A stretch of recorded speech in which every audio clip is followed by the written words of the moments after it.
Hey, bitch.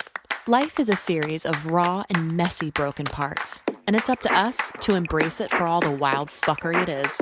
So if you're feeling a little broken, well, you're in the right place. Welcome to Broken Bitches Guide. When I wanna shine, I got Broken Bitches Guide.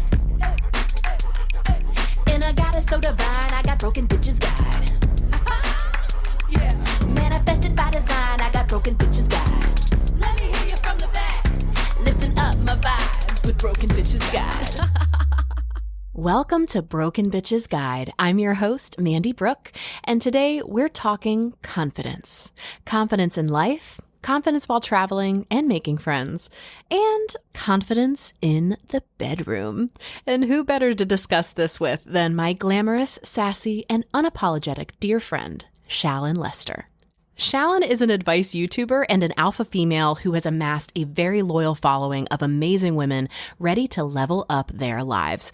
She's a ruthless mix of Blair Waldorf and Dr. Phil, and your go-to girl if you want to unleash your inner bad bitch. Go find her on YouTube, where she dissects the latest celebrity gossip while uncovering valuable life lessons and pep talks. Welcome to the podcast, darling. Thank you so much. I am so geeked to be here, like just talking with one of my besties and talking about the things we talk about in our group chat. We often call each other our board of directors because... Oh, absolutely. I need to offload some sort of decision making in my life, and I will offload it to you because you know, sometimes you just need those boards of directors, like friends who are like, let's just rethink this decision. We voted against you. We always need honest friends. And I feel like we're all very honest with each other. And that's one thing that I honor about our friendship so much. It's like you are very, very blunt. And we don't need more yes people in our lives. We need people that are going to tell us the truth. Absolutely. I mean, of course, it feels good to have your ego stroked and to be yay said. And sometimes you just do need that. 100%. And it's okay. And we all have to kind of read the room. It's like, this is a terrible decision, but I know what she needs to hear right now. But overall, like, I am too tired and too old and too busy to have just bad direction. You know, I need people who are going to shoot me straight. So confidence is definitely our forte, and we can talk about this forever, you and I, but I think we can both agree that confidence really boils down to treating ourselves well. Don't you agree? Absolutely. Absolutely. I mean, that's the foundation of it. How can you sell your product? You know, if you want to like switch context and be like, okay, I'm selling the product of me, of my skill set, of my glamour, of my beauty on this date or whatever. How can you do that if you don't believe in the product? And how can you believe in the product if you don't treat it well? It's like, well, how is it made? Is it made with care? Is it made with, you know, usefulness in mind? Like if you're just treating this product worse than anyone else out there, you're going to get back exactly what you're putting out. Absolutely. If you don't treat yourself well, it's like, okay, you can listen to a million podcasts about confidence and get the tips you want, but it's like pushing a tree stump down the road. It's not going to happen. And that's a very specific example. And I feel like you tried to do that. Like, let me tell you, don't try it. It's so much harder than it looks. It's stuck into the ground, but they don't really roll. Yeah, they don't roll. But you, Shallon, like you're a shining example of treating yourself well, like based on how you curate your beautiful home and down to even the minute details of how you drink your tea. You know, so let's chat about that. Let's tell me about your teacup, bitch. I have a teacup, honey. I love tea. And, you know, I realized I'm going to be drinking tea out of something. Do I want it to be out of some ratty little mug that was a giveaway at a jogathon? Or do I want to like magicify this experience and glamorize an experience? So I ordered like this bone china, like antique teacup, and it's just like tiny and perfect and porcelain. It's beautiful. It's beautiful. And it becomes a ritual. And I really realized that like it creates a domino effect. And it's like, okay, well, I'm going to have really nice sheets on my bed. Because why? I'm going to sleep somewhere. Why wouldn't I sleep on something that I really enjoy? Why wouldn't my bathrobe be a glamorous, beautiful thing? Why won't I have really nice candles? And none of these things have to be expensive, but I think they do have to be intentional with your pleasure in mind. Because listen, I'm like the perennial single girl. I'm a single chickadee in the world. And I think too often we wait for someone else to bring us these experiences. Yes. Oh, well, when I have a boyfriend, then I'll get nice sheets. And, you know, when I'm not raising kids, then I'll do something nice for myself. Fuck that noise. Like your life is passing you by. And why not curate these experiences for yourself? Like, I am my own best boyfriend. I am my own bestie. Like, I give myself all the experiences that I want, whether it's like tea, or I'll take myself to Paris for a week alone because my friends can't make it. And it's like, well, I want to go and I'm not going to deprive myself of these experiences. I want to live the life I want. And I think, honestly, you end up magnetizing the right people into your life when you are as whole as possible on your own and like really loving your life and just like having a great time on your own. And I talk about this too, like being your own vibe curator, like you're curating your vibe. I love being in your house, by the way. I love you being in my house. My house loves you more than it loves me. But your house is so cozy and so like it invokes all of the senses. I think we have to kind of slay the dragon of depression where it's like, yeah, I would love to have my perfect partner in my home waiting for me. But until then, why would I deprive myself of being in an environment that I love?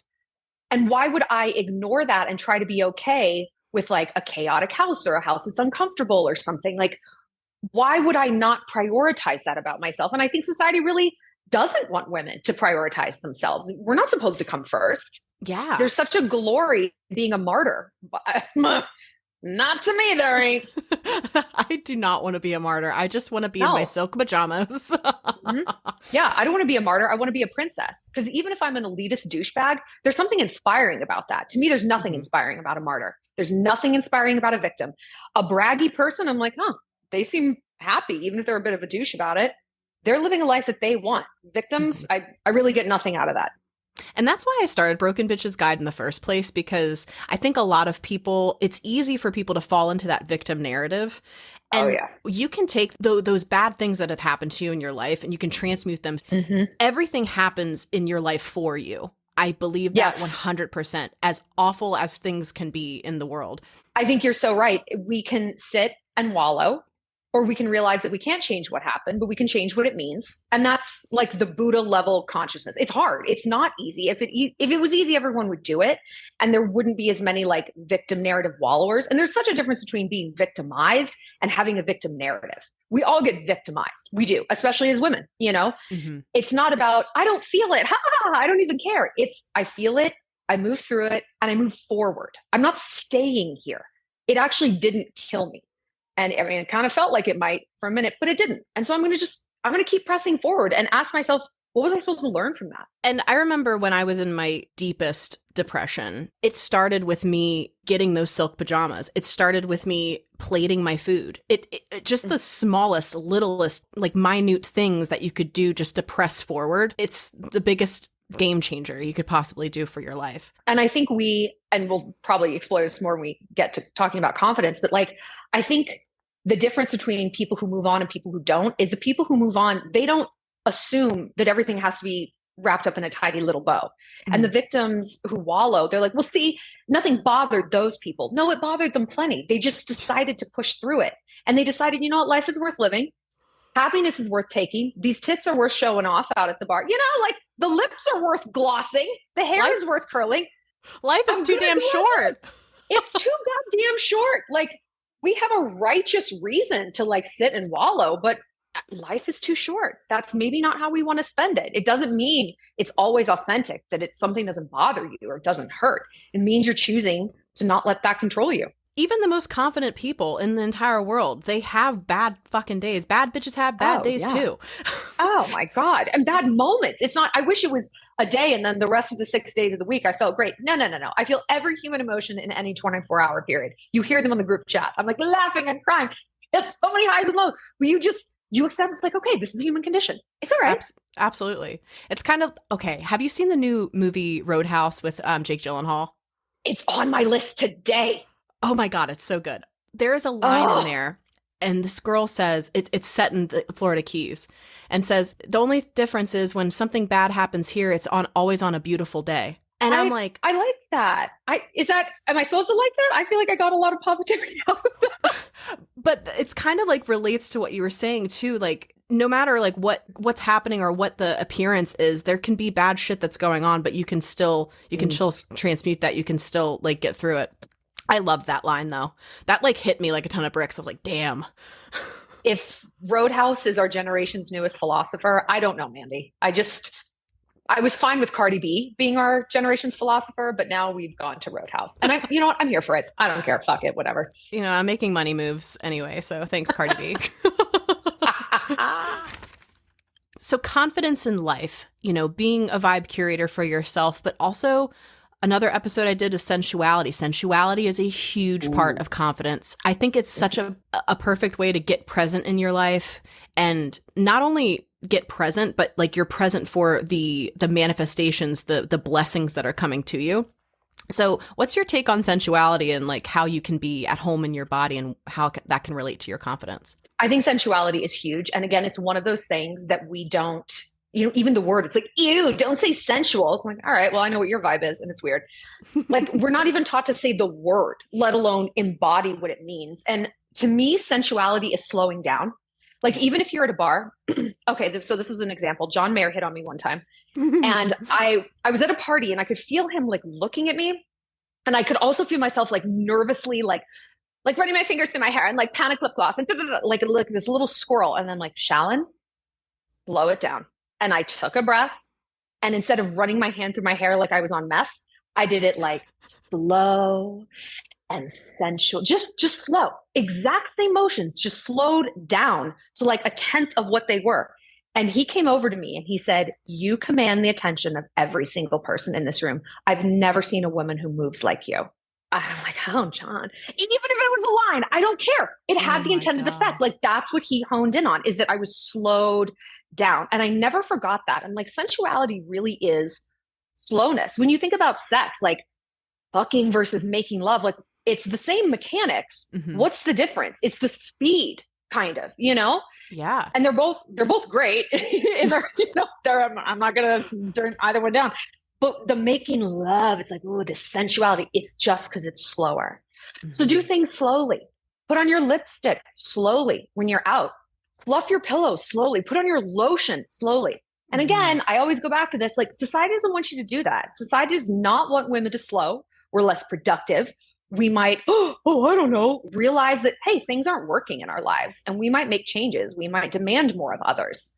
And so people are always going to try to rush you. Mm-hmm. And like, I just don't do that. I walk slowly. Like when I want attention, I move a lot slower than everyone else. Moving slowly, it does really gather attention because we're such in like a society where everything's so fast. Everything's a microwave thing. And everything's a microwave. Be an oven. Be a crock pot, girl. Be a crock pot in a microwave world. Crock pot. Yeah, exactly. Be a crock pot in a microwave world. I love this. It's so true. That's so funny. It makes you so much more in touch with your femininity. And I think that slow movement is your dark feminine, like, coming out. I need to get better at that. Usually I'm just like, Mandy, you're great at it. No, Mandy, you're great at it. You do have like much more of like the light feminine energy. And I've learned from you, and I'm like pure dark reptilian femininity. So I think it's good to balance. But yeah, like I do, I feel like a little serpent when I move slowly. And it's like, I can feel this like just very dark feminine vibe flourish to life when I slow it down. And I think girls who are more light feminine can tap into that more if they slow down. It's like these parts of us are always just trying to be heard. The psyche is trying to be heard. The sacred feminine is trying to be heard. Just slow the fuck down and let her speak a little bit. Let her take over for a few minutes. See what you get. And I think we're seeing that a lot more right now with women. Like, people are waking up a lot. I've been seeing it with, the trad wife trend and absolutely all of these people that are like, okay, I've been in corporate America. I hated it. I was that lawyer. I had that corner office. I didn't like it. So what do I do now? And people are getting back to like the simple things. I think we're going to be that generation that brings back those old traditions, those old things that grandma used to knit, really taking our time. I hope that's what happens. I think so. I mean, I think the world has become so bizarre and confusing that how do we not have this desire to return to simplicity and stability? And I'm very much like an alpha female. I'm a worker. I'm a nerd. I'm probably not going to be the trad wife, but I so see the appeal, like 1,000,000%. And I would hate a lot of those things. And I think we want kind of trad men. I'm fucking tired. And I would love a man who can just chop the wood and make me feel safe and kill the spiders and drink the beer and just do the man thing so that I could maybe be a girl for a few hours a day instead of a CEO, instead of a boss bitch. Just be a girl. Absolutely. When a man is in his full divine masculine energy, like if you are a full feminine energy, you just play in it. You're able to play. And that's what I look for when I'm dating someone. Like I want to feel safe, but not safe just emotionally and physically, but safe like to be myself, you know? Yeah. And play for you, that is a huge part of like your personality archetype and your seductive type. And even just like you as like a best friend, like you are so fun and so playful. And I think that that's something that feels so far from most women. And I'm one of them. It's like play. I don't have time to play. Okay. I'm not outside. Like, hold on. I have to get off the Zoom. There's a hopscotch game starting outside my driveway. Like, I don't have time to do that. And it works against us. Like, I think we can make room in our lives for all of these different types of femininity, light and dark and whatever. Mm-hmm. But we got to slow down. We have to leave room for it and make it very intentional. It's not just going to happen. Because the universe presents us with so many opportunities to play and so many opportunities to be ourselves. And when we're moving at 1,000,000 miles an hour, we're never going to see that. We're never going to see those moments. Take them when you see them. And that's a lot of what confidence is too, is just like having the clarity to know. Another aspect I want to touch on is confidence while traveling. Oh, yes. I think this is such a big thing for people. And you are a person who travels constantly, and I'm doing that lately as well. So what are a few tips and tricks that help you feel more confident when you're traveling solo, especially? So there's a psychological metric called your chaos tolerance. And some people have a very high chaos tolerance. Those people are typically very resilient. And some people, like think of the most neurotic people that you know, they have a low chaos tolerance. They just can't bounce back from shit. But most people do have a pretty decent chaos tolerance, but it's just concentrated in one category. Like if you're a parent, you deal with a lot of chaos and you roll with it. Or if like Mandy, you work for yourself. So you deal with a lot of chaos and uncertainty in that category. And so the things are kind of out of balance. And so if you're thinking about traveling, I want you to look at where the chaos is in your life and see if you can dial it down as much as possible before your trip. Like get your kids on a really good schedule, get your work, like block schedule your day so that you don't feel like there's a lot of that chaos noise and uncertainty going on. And you will have more of that bandwidth to put towards travel because travel is extremely disruptive. I mean, it's fun. That's what you want it to do. You want to like shake the dust off and you're experiencing new things. But if your life is kind of on fire, maybe it's a controlled fire that you're used to. You don't even want to try any new fucking foods when you travel. It's like, you know what? I really don't feel like getting food poisoning, trying this weird new thing when I travel. And I get it. But just see if you can like move some pieces around so that you are more stable. And so you have more of those like chaos chips to spend when you travel. So from a psychological standpoint, that's kind of where it begins. Like it begins in your mind. Logistically, figure that you're going to be able to control 70% of your trip. And make it the big things. I know I like my hotel. You know, it's a chain that I stay at or the reviews are amazing. I'm not going to have to worry about that. I know that my seat on the plane is going to be good. And this might cost you a little bit more money. That's okay. But like my chaos, I'm going to concentrate my chaos when I travel on dinners. Breakfast and lunch, I'm going to eat the things that I know I'm going to like. Dinner, let's go crazy. Who cares? Tzatziki. And just wild the fuck out or be like, we're going to do one crazy activity a day. There's a Boston making class. It's a Vespa tour, whatever. And you can kind of like, again, decide these categories where you're going to be taking more chances so that it doesn't feel like everything's got a big question mark over it. Decide what's important to you when you travel and don't deviate. Don't take a lot of chances in that category. I agree with you 150%. I'm a Virgo. I'm a planned ass bitch. Oh, I forget that. Yeah. And when I travel, it's like, that is my time to not have a plan. Like I do not want any motherfucking plan when I travel. I have, those certain benchmarks, that hotel, where I'm staying, what I'm doing, maybe one thing a day. But other than that, I really try to keep myself open to the chaos because I try to control it so much in my everyday life because I work for myself. And so it's like when I get on that plane, I just want to go, wow, take me wherever, universe, take me wherever you want to take me. And I'm the same way. And that's worked in my favor so much. But and another thing that I love that you do, What? it's your outfit trapper keeper. Oh yes, my trapper keeper. Oh, I love my trapper keeper. Because I suck at packing. That's the one thing that makes me feel so unconfident when like I'm about to start traveling. I feel so insecure about it. But you have this freaking hack. Okay, tell us about it. So I, in the same way, I will pack everything. Everything. It's like, have you ever seen that meme? It's like me at home, like the same pair of leggings every day. Me traveling. Should I bring 3 French horns or 4? It's like, holy shit, why is this so true? Why? I will bring everything that you allow me to bring. So I plan my outfits in advance and I print out pictures like on paper of the outfit. I make a little collage with the jewelry, the purse, and the shoes. And I try to keep like 2 different heels, like 1 pair of sneakers and 1 pair of like sandals or something like that. And then rotate the outfits through that. I try to bring like 2 or 3 nice bags. I love my bags. Mm-hmm. I'll bring a lot of those, but I print it out and I put in my trapper keeper.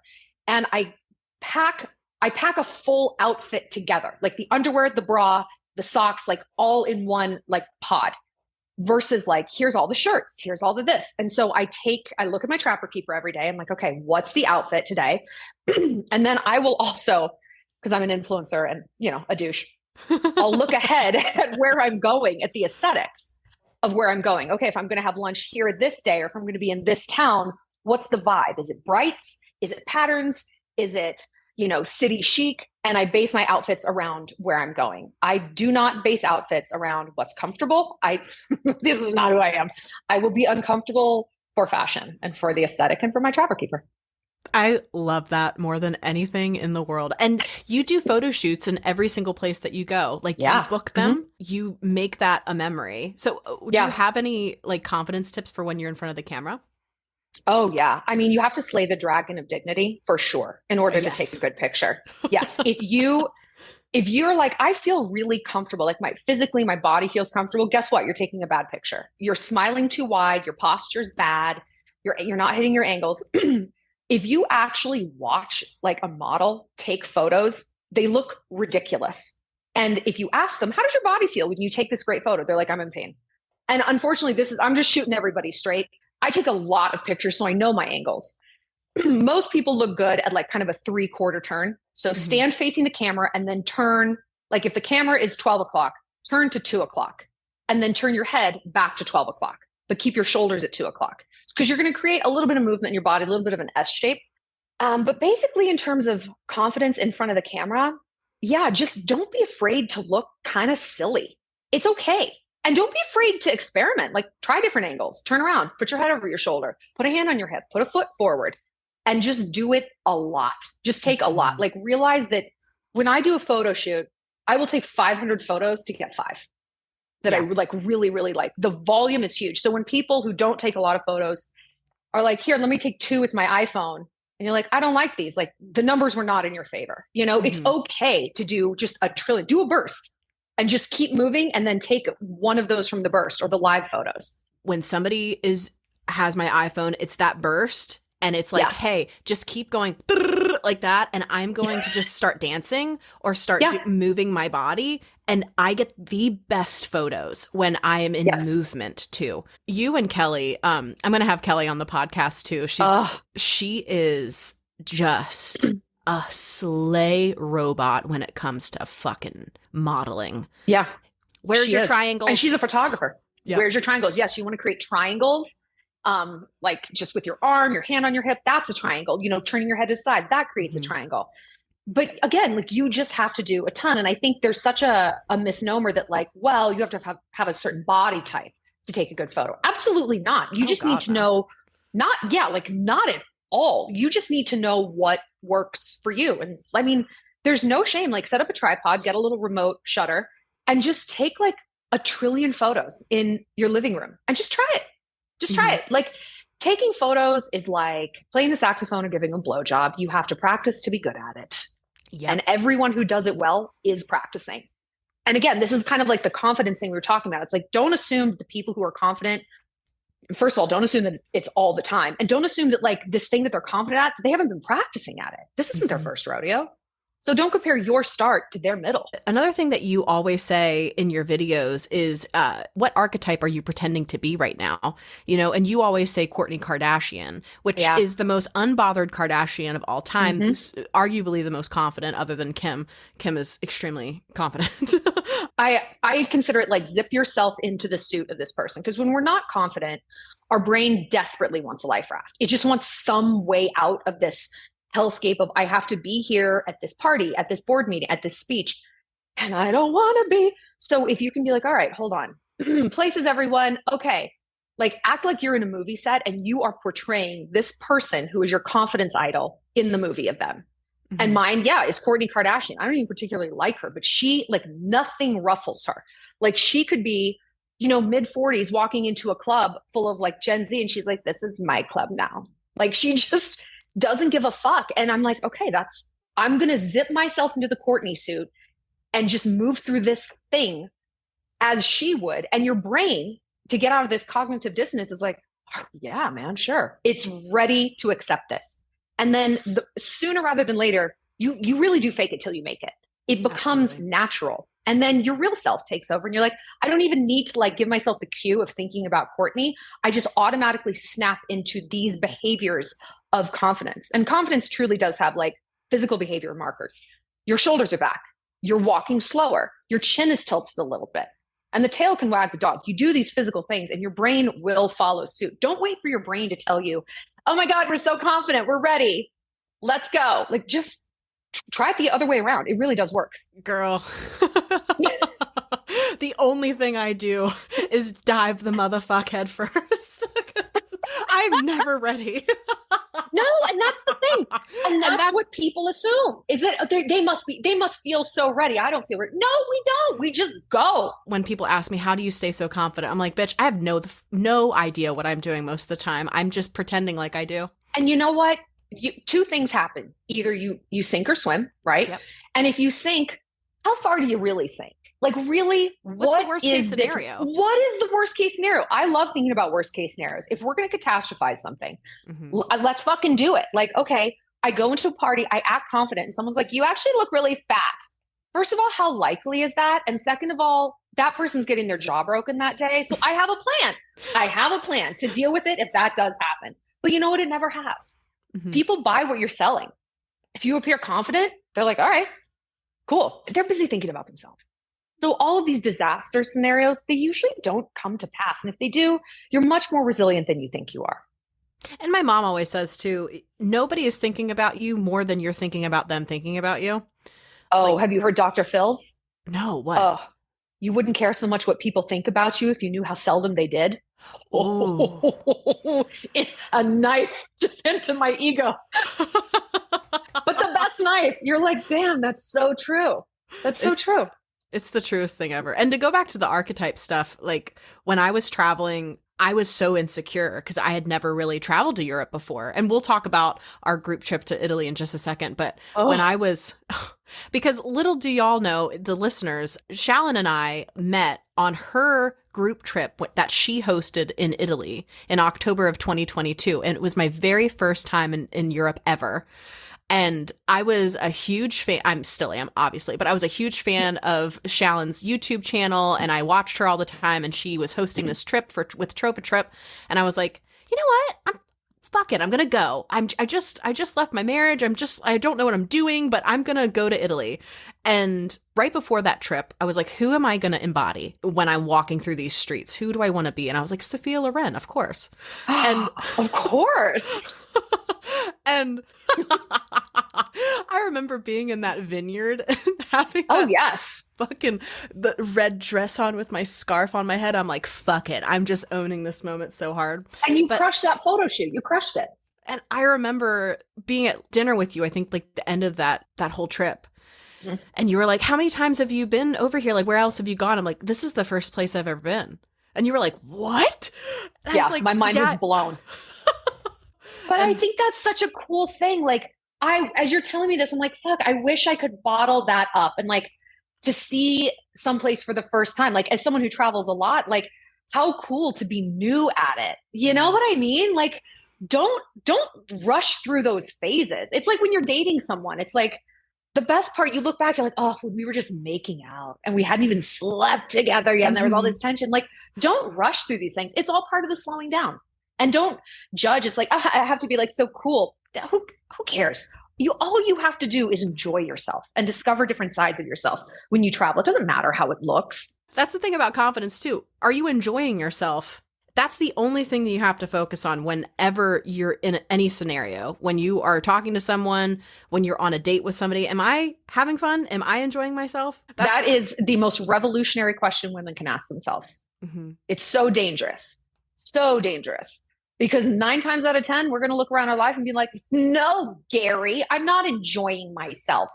And then with that realization comes this burden of, so what the fuck am I going to do about it? Am I going to change? Or am I going to sit here and wallow? So people don't want to ask themselves these things. So just start with something small. Like, am I enjoying drinking my tea out of this cup? Am I enjoying this bathrobe? Start there. And speaking of travel and building our confidence, I'm actually hosting my own trip, Tropa trip. I'm so excited. It's in Bali in October, and I do have a few spots available for those interested in joining. You can click below in the show notes for details. But Shallon, I know that you have a California meetup pretty soon. I do. Yes. If you're in Southern California, I'm doing a meetup on Saturday, April 20th in Fashion Island in Newport Beach. You can go to my Instagram, ShallonXO, and get tickets there, or my YouTube, Shallon Lester, and get tickets. But I like to host these meetups. It's at a boutique. We're going to do a little styling session. I'm going to do a posing class. Speaking of taking photos, We're going to have a photographer and cocktails and a live Q&A with me, but also just the chance to make friends. Because I mean, this is the number one question I get, is how to make friends as an adult. Yes. And you think like, oh, California, it's like so fun and laid back. Yeah, well, it's not easy to make friends there or anywhere. So I really enjoy bringing chicks together, and it's just like a little, I don't want to say networking because that sounds so like LinkedIn boring, like pantsuit, but it's just like a girl party. It's like a fun girl party, and everyone ends up being friends. And if you guys are thinking about Mandy's trip, you will meet some of your best friends. Like on the trips I've hosted, people come away like bonded for life. Yes. And it's so fun. It's so special. And your friends just don't take it off the group chat when it comes to travel so much of the time. So if you're like, well, I don't have anyone to go with, like, that's actually better. Like everyone on these trips usually comes solo. Mm-hmm. I'm sure that's kind of the same for your audience, Mandy, because they're so outgoing. It's so brave. I have 2 girls that are best friends that are coming, which I find so fun. All of the girls have never met, mostly. And I'm just so excited to cultivate that experience that you gave me. When I went away from that group trip, I was like, I'm gonna cry. I was like, I feel so much more confident in myself. And it inspired me to go solo traveling. Like 6 months later, I went back to Italy because I was like, I didn't get enough. Like I need to be here for a month. And it opened my whole world up. And I just want to give that to other people so badly because it changed my life. And you will, and you do. You already give that to people with everything that you do. And to see it like literally, like, oh, it's really cool. These trips I think that they're so valuable. And it's hard because people, their friends and family are like, you're going where? With an influencer? Like, they're going to trade you for a handful of magic beans. Like, this is a bad idea. But fuck it. This is the new way to travel. And who cares how you make friends? Like, I think we all need to branch out in terms of how we're making friends. You're not seated next to someone in math class anymore. And we got to get creative. And to me, it makes complete sense to me to go with somebody that you watch, because the people that are going on that trip, they're into the same things that you are. So at least you have on like that a common soul denominator. level. Yeah. Yeah. Because your vibe, it's not like you're a coffee influencer, which exists, which is so bizarre to me. Where it's like, okay, a lot of people like coffee. I don't know that I have like this heart to heart connection with these people, but your audience, it's a vibe. It's like your soul audience too. Vibe.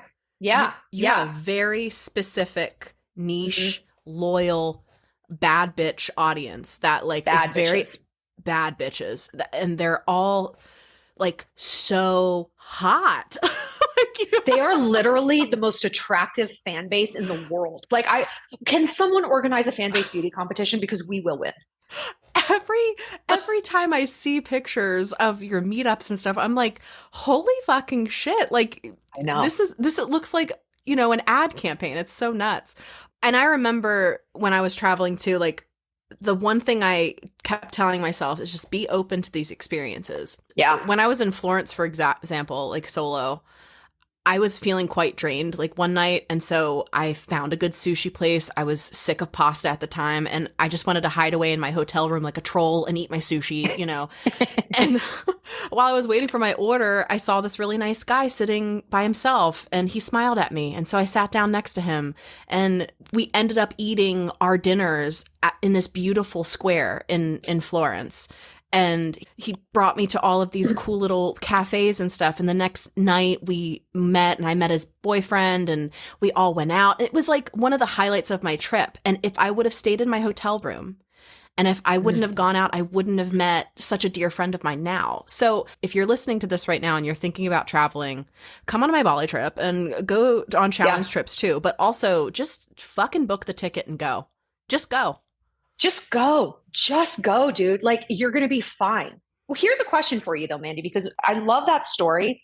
But I think if I can speak for some people who might be listening, it's like when you said, I went over and I sat down next to him, like, literally, like, what did you say when you walked up? Or did you just sit down? Like, take us through very granularly that thing, because you're like, yeah, I went over there and I sat down and now we're friends. And it's like, wait a minute. There's the hard part that was in there. Like, how did you do that hard part, that initial sort of icebreaker? Well, him and I, we were waiting for our orders and there was one particular table where you sat. And so he was sitting at that table and he just kind of looked up and he smiled at me. And I just took that invitation. Like I was very open to the invitations that were coming to me.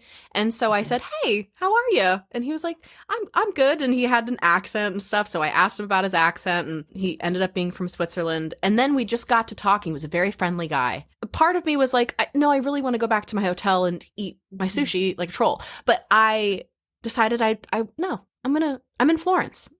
I'm only going to be 31 in Florence one time in my life. I'm going to pursue it. And so I just leaned into it that way. Luckily, he was very sweet, though. I think the difference there is you interpreted his smile as an invitation, which you should. And I think a lot of people would be like, oh, like they're just being polite or I don't know, maybe they're weird or they're creepy. It's like you have a positive intention. You know, you're looking at that glass half full. You have an optimistic view of that interaction. And that is the foundation of all of that. You could have been like, oh, yeah, I don't know. He's just like panic smiling at me because he's anxious. But you're like, no, that's an invitation. And look, it was. And I think that's another thing about traveling too, is like, you have to look at everything optimistically. I mean, unless you're looking at like a rickety van and be like, oh, maybe that's a tour. Like, no, don't. It's an invitation to this van? Yes. Be mindful of it, of course. I think the thing about traveling too is that you're completely out of your comfort zone. And I learned, from that group trip in Italy with you to going to Monaco with you and Kelly, that was the coolest thing ever. And right before that trip, I remember thinking like, okay, I'm going to be with people. It's a high amount of wealth. It's high status individuals at the Grand Prix. So how am I going to prepare for this? And I went on YouTube. I looked up etiquette tips. I looked up how yacht etiquette. I made sure. Yeah. I did like an take your shoes off. I did an entire day of like how to eat caviar, how to properly, even if I wasn't going to use these tools, that made me feel so much more confident walking into a situation that I didn't know anything about. And God, Monaco was so fucking fun. Oh my gosh. Monaco was unbelievable. And Switzerland, like that was amazing. Mm-hmm. Oh, it was a great trip. We were there for the Grand Prix, for the Formula One Grand Prix. I had a gentleman friend who invited us all. So it was a really wonderful time. I loved Switzerland too. And I was only there for a day with you guys. And I want to go back so badly. It's so beautiful. Let's go. I have nothing to do for the rest of my life. Like this is all I live for, is like bougie, rich bitch trips, places. And yeah. And I think, Mandy, you're so right. Like everything in life is a vocabulary. Being a doctor is a vocabulary. Flipping houses is a vocabulary.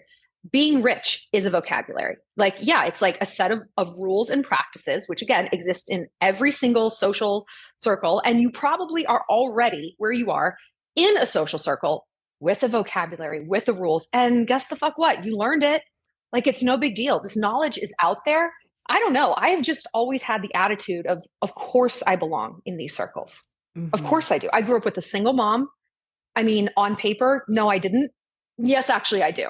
Like, I might not have been born rich, but I was born to be rich. And I was born to be in these circles. And because I believe it, I have just always blended in. Like, they've never seemed like others. They've never seemed different than me. I'm like, no, this is where I'm supposed to be.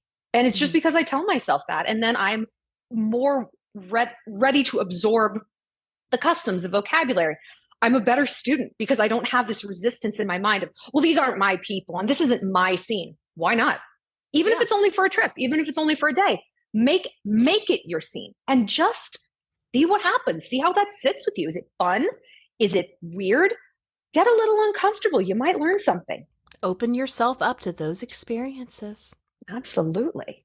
I would say get curious, not furious. That's one of my life directives. Like, if you don't understand something, I mean, in a small way, logistically, ask, hey, what's the best restaurant around here? Like, which museum should I skip? Which one should I go to? And just with other cultures, like, just ask people. People love to talk about themselves. Just ask questions. One of my favorite go-to questions is, what are the Christmas traditions around here?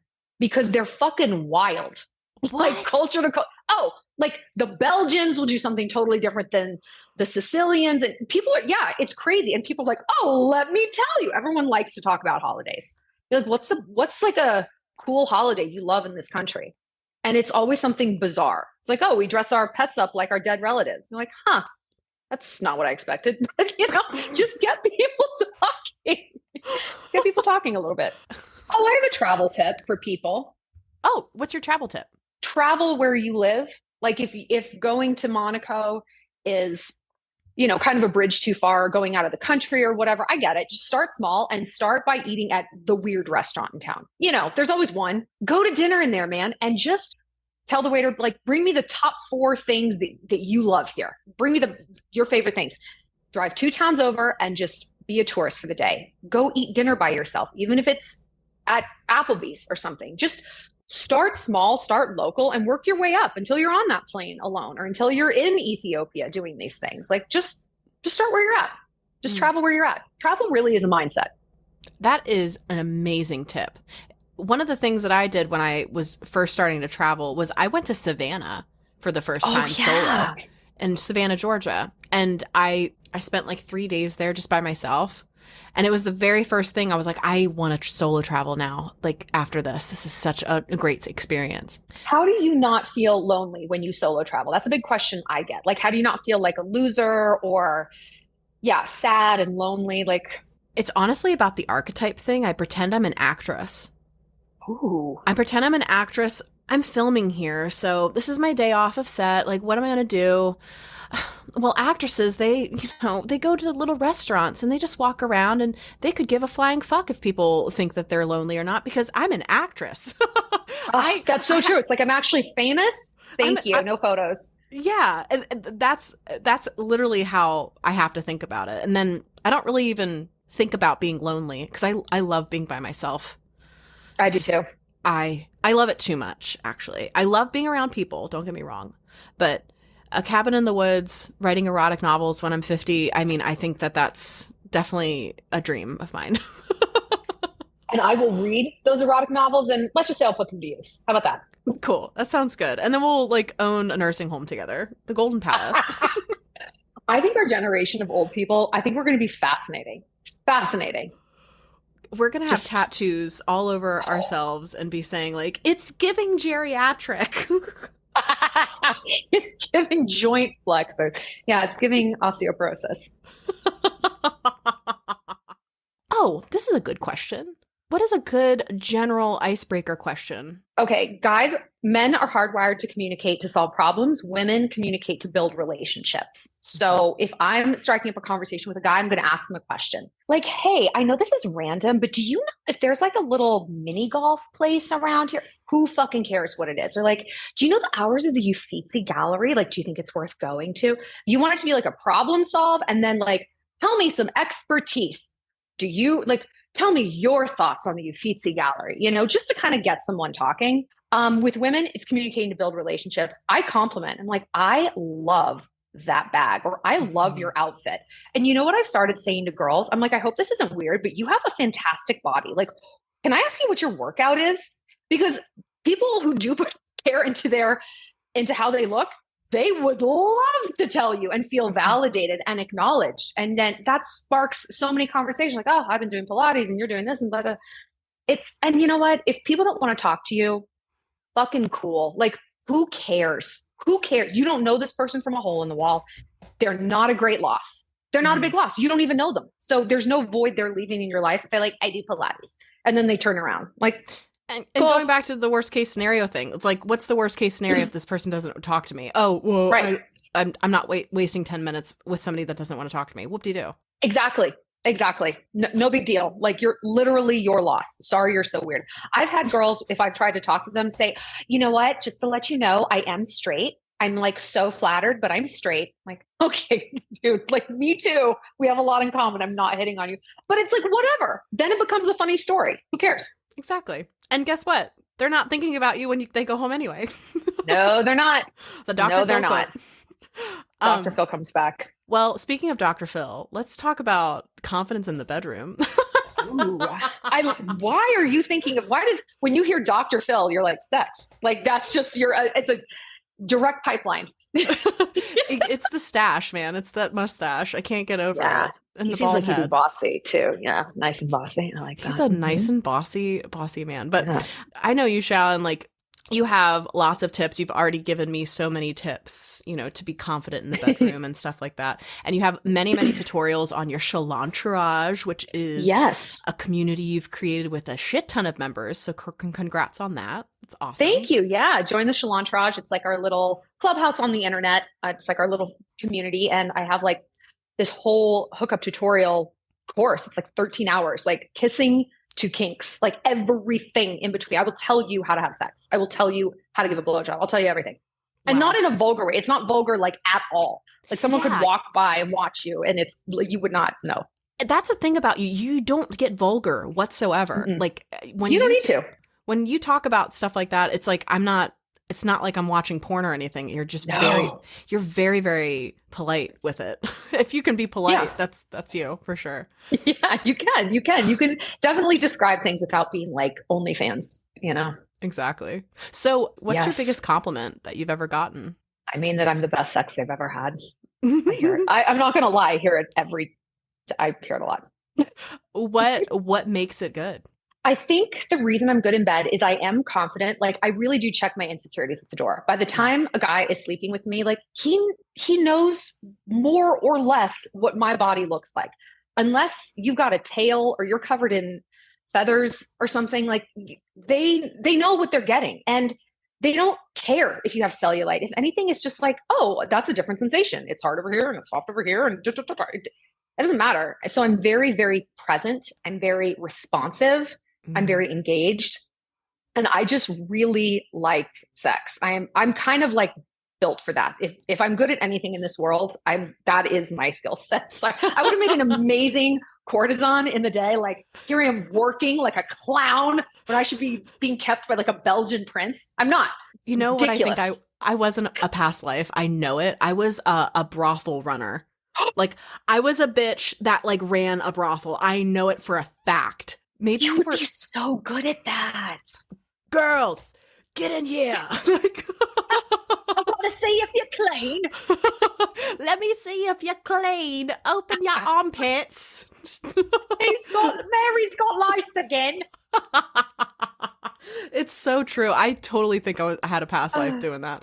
But the best compliment I've ever gotten was very much the same. Like, you're so fully present. You are so here. And a lot of guys I've found, they find that women, they become a different person when they're in the bedroom, and they don't communicate their pleasure. And it's like, okay, if men communicate to solve problems, sex to them is how they connect, but to how they solve a problem, basically, like solving the problem of pleasuring this person. So I let them know, like, I love what you're doing. Move to the left or move to the right. Like, I'm very communicative, and that's one of the things that and also eye contact. Oh yeah that's part of presence. Oh, can I tell you an underrated sex hack? Yes, tell me. It's kind of like in cooking. Like, the best dishes are the one, it's like sweet and spicy, or like salty and sweet. It's like, it's a combination of things that you don't think are going to go together. It's like salting your hot chocolate. What? I will do that sexually. It's like, there's something soft and there's something hard. There's something that hurts and there's something that feels good. It's like, you have to vary these sensations to keep the nerves like constantly firing and awake. You know, sometimes you have sex and it's like, there's this rate of diminishing returns. You're like, actually kind of don't feel anything anymore. I always sort of mix things up. Like if we're having sex and we go like too long, like I'll smack him in the face, or like not in a mean way, but like just to vary a sensation, or like scrape my fingers through his hair so that he gets like a ripple of like a little bit of that, like, ooh, that painy pleasure, or like scratch my nails down his back. So it's like, I don't want you feeling too much pleasure, because then you're not going to feel anything. You got to kind of temper things back and forth. I've never thought of it that way. That's so brilliant. Oh, here's something. Okay. So before you give a guy a job, when you're like working your way down, stop at his hand and bite. Not like you're trying to like murder him, but like bite between the thumb and the forefinger, like that pad. Because these nerves kind of connect with like their man parts, and he's just not expecting it. Or lick between his fingers, like a long, like serpentine lick. I love how I'm on fucking this nuts. I know, literally biting my hand on this camera. Or like bite on his pinky, like bite that sort of the pad on his pinky closest to the side of his hand. Ooh. It's just different sensations, and it'll like ripple through his toes. Or if you're on top of him, like reach back and like dig your fingers into like his big toe. Again, like not like at 100% murder effort, but like enough to make him feel it. And he's or like dig your fingers under his feet, like in the pads of his feet. Yeah. Whoa. I never even thought. How did you learn this? I just have this. I understand, like, Mandy, you understand like chords and melody and making music, and you can like hear these melodies in your head. I can hear like sexual melodies. I'm like, I just know what's going to feel good and what's going to go together. And I put these combinations together. I can't cook and I can't write music, but I can do this. Oh my gosh, you can totally cook. What are you talking about? You're so good. I don't know. But honestly, to go back to like the body types too, I find that like I got a belly, I got cellulite, I got varicose veins. There's a lot on my body that isn't, necessarily perfect. But like you said before, when you're in that scenario with that dude, they've already imagined you naked a million times. Yeah. They know exactly what you basically look like. So yeah, when the clothes are off, what's the point in retreating at that point? Like, just no, it's literally so disruptive. It's the worst possible thing you can do in a sexual arena is like pop that bubble of like that sexual tension. No, can you turn the lights up? No, don't touch me there. He's like, like it's very frustrating. Men stress about their performance in bed, and women stress about their bodies. And when we hear that, we're like, their performance. What is this, Celine Dion and Cirque du Soleil? Like, what is this performance? I'm here to connect with someone. And like, that's not how we view, I don't know, that's not how I view men in bed. Like, he's performing, curtains up, but vice versa. You tell that to guys and they're like, her body. I know what her body looks like. I mean, especially if I've had sex with her before, like, what? Like, it doesn't make sense. And if like, a guy who's like stressed that he doesn't last long enough, it's like, dude, you're disrupting this whole fun experience by freaking out. Like, I'm not hard enough. It's like, you're plenty hard. I don't know. Does it get harder? I don't care. It's hard. Just do more foreplay, like beforehand. Right. Honestly, that's the best part anyway for me. I love everything beforehand. Me too. And it's the sensuality. Yes, it's the sensuality. It's the anticipation, the sensuality. It's all of it.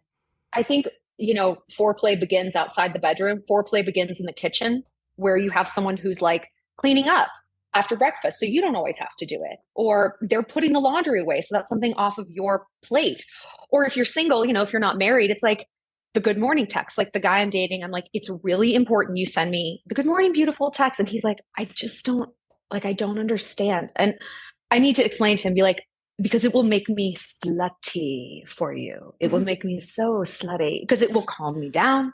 I will know you're thinking about me. This will directly lead to a blowjob for you. Directly. And if you can like always show a man like the behavior to blowjob pipeline, you're like, okay, I got it. Like, I know, folding the laundry, how does this relate to a hand job at the Applebee's parking lot? Let me tell you. And if you can just break it down like that, because, we women, we get stressed out, we get in a bad mood. It's like, don't fucking touch me, like you've been a dick all day. And now you want me to like be all sexy and open my body to you? Like, leave me alone. So if we can like really show people that pipeline, again, communicate to solve problems. I think that can really help. But also, it's not always on a man, 100%, to get us in the mood. While we can communicate that and let a man be a man and take some things off our plate, yeah, let's do the sensual, sexy things. Like have your sexy, nice lotion from TJ Maxx, not the Lubriderm, just lame and unscented. Just make it nice, make it sexy. Cultivate a sexy environment all the time. Yes, and have like a dance party. Like have a dance by party. Yourself. Oh yeah, yeah. Have a slutty dance party, a slutty playlist. I love dancing. Actually, right before I meditate, usually I put this is so funny. I put my little galaxy light on, and you know me and a vibe. I put on this playlist called and I just listen to these songs, and I just really get like I move into my meditation, and it makes me feel a lot more present for that time that I'm showing up for myself, and I love that. It makes me feel so sensual and so sexy. Oh, but then you don't feel like you have to go out and like have sex with someone. See, that's my problem. I'm like, if I'm gonna flip this switch, I better have a man on standby. You know what, too? I have learned that sexuality and that urge, you can channel that from your sacral. This is really intense, but you can channel that from your sacral and hardcore manifest a lot of shit. Like you can use that as fuel. When you're feeling horny, when you sit there with it and you kind of pay attention to your sacral chakra area, that navel center kind of area, and you literally envision that energy moving up to your third eye, and you start envisioning like what you want in your life, those like 10-second clips, those little things that you really want, it magnifies 10 times. Sexual energy is amazing for manifesting. That's why like sensuality plus manifesting equals your desires happening. Ooh, this is great because I have so much sexual energy, and I'm like, well, I'm all distracted and slutty right now. So, and then I'm texting people, are you up at like 3 p.m.? They're like, yes, I'm at work. I'm up. What do you want, Shallon? Great. Well, thank you for coming on the show, Shallon. This has been magical. Oh my gosh, it's been so fun. And I'm sure you're going to be back for another juicy, juicy episode. But, I hope so. Yeah. Let me know what else we can talk about. Oh my gosh. I mean, feminine energy, we can talk about that forever, dating, all kinds of stuff. But tell everyone where they can find you. Well, if you want some more sex tips, you can join the Shallontrage. It's our community online. There's 5 sort of pep talk, story time videos a week, plus like 19 different group chats. So you can meet girls from all over the world. People meet up, they're best friends, they give advice to each other. It's just a great place to make friends if maybe your friendships in real life are just not quite cutting it, or even if they are and you just want a little bit more, you can join me there. The link is in my Instagram bio, ShallonXO, or on my YouTube channel. And on my YouTube, we take celeb events and I break them down for advice. Like, what can we learn from Kim, Kanye, Taylor, everyone in between? If you loved this episode, please rate and review this podcast so it becomes more visible to broken bitches like us. Until next time, be a fucking delight, bitch. Bye.